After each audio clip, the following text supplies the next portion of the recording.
تیسرا واجب نماز میں قیام کہلاتا ہے اور 4 قسم کے قیام واجب ہیں، 2 رکن ہیں اور 2 غیر رکنی واجب ہیں۔ یہ آپ کی خدمت میں بیان ہوئے۔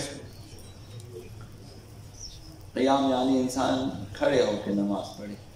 جب تک انسان کھڑا ہو سکتا ہے کھڑے ہو کر نماز پڑھنا واجب ہے۔ اس وقت اگر بیٹھ کر نماز پڑھے باطل ہے۔ جب انسان کھڑا رہ سکتا ہے بغیر مشقت کے اور نماز پڑھ سکتا ہے کھڑے ہو کر، اس وقت انسان کو کھڑے ہو کر ہی نماز پڑھنا چاہیے۔ اگر بیٹھ کر پڑھے جائز نہیں ہے، حرام ہے اور نماز باطل ہے۔ اگر انسان کھڑے ہو کر نماز پڑھے تو بدن قیام کی حالت میں ہلتا رہتا ہو۔ ایک ایسا انسان کہ اگر وہ کھڑے ہو کے نماز پڑھے تو بدن ہلتا رہتا ہو، آرامش بدن اس کی اختیار میں نہیں ہے، وہ بغیر ہلے جلے نہیں رہ سکتا۔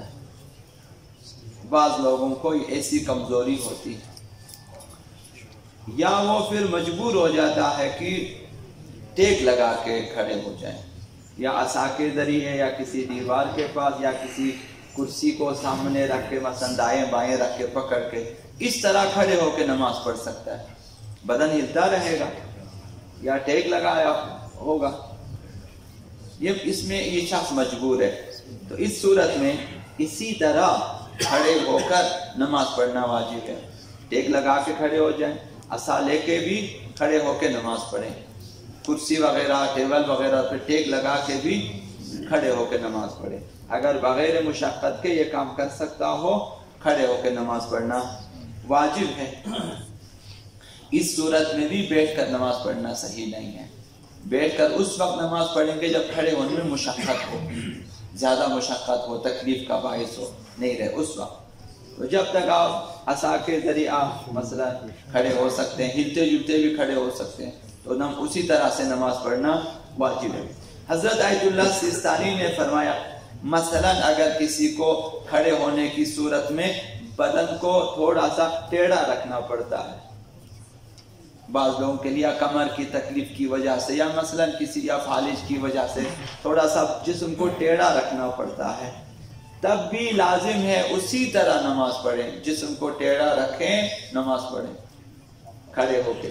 یعنی اس صورت میں بھی قیام واجب ہے کہ انسان کھڑے ہو کے نماز پڑھے۔ حضرت آیت اللہ مکارم شیرازی نے فرمایا اگر عصا کے ذریعہ یا دیوار کے ذریعہ ٹیک لگا کر یا پاؤں کو دور دور پھیلا کر کھڑے ہو کر نماز پڑھ سکتا ہے تب بھی واجب ہے کہ کھڑے ہو کر ہی نماز پڑھے۔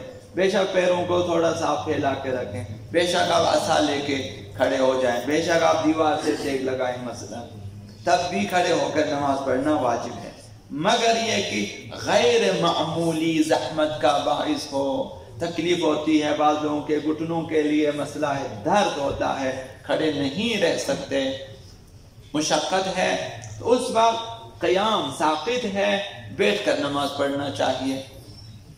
اور بیٹھ کر نماز پڑھنے کے بارے میں بھی ایسے ہی مسائل ہیں، اگر نہیں بیٹھ سکتے لیٹ کے نماز پڑھیں گے، اور لیٹنے کی صورت میں بھی مثلا دائیں پہلو اولاً دوماً، بائیں پہلو سوماً انسان پیٹھ کے بل لیٹ کے نماز پڑھے گا۔ تو جب تک قیام کی حالت میں انسان نماز پڑھ سکتا ہے نماز پڑھنا واجب ہے۔ تو یہ جو چھوٹی چھوٹی چیزیں ہوتی ہیں انہیں دقت کرنا مثلاً ضروری ہے۔ ہم لوگ جو ہے اپنی طرف سے بھی دین میں سہولتیں پیدا کر دیتے ہیں، اپنی طرف سے۔ ایک انگلی زخمی ہے، کہتے ہیں ہم وضو نہیں کا تیمم کریں گے، تو وضو جبیرہ کس لیے ہے، غسل جبیرہ کس لیے ہے؟ اگر آپ ایک انگلی کی خاطر بھائی ہاتھ میں پٹی باندھ، پورا پٹی باندھ کر پھر بھی تو آپ جو جبیرہ کر سکتے ہو، گیلا ہاتھ پھیرنا ہے اس کے اوپر، بھائی ایک ہاتھ سے ہم کیسے دو، ایک ہاتھ پہ تو آپ ارتماسی تو کر سکتے ہیں، تھالی میں پانی لے کے ڈال سکتے ہیں، ایک ہاتھ سے آپ منہ تو دھو سکتے ہیں، بھائی اس پیر کا مسح کس طرح کا اسی ہاتھ سے کریں اگر اس سے نہیں کر سکتے۔ پھر اپنی طرف سے سہولت کہ ہم تیمم کریں گے، وہ ایک ہاتھ کو ماریں گے اس طرح سے۔ تو جب تک آپ وضو کر سکتے ہیں جب تک آپ وضو ارتماسی کر سکتے ہیں تیمم باطل ہے۔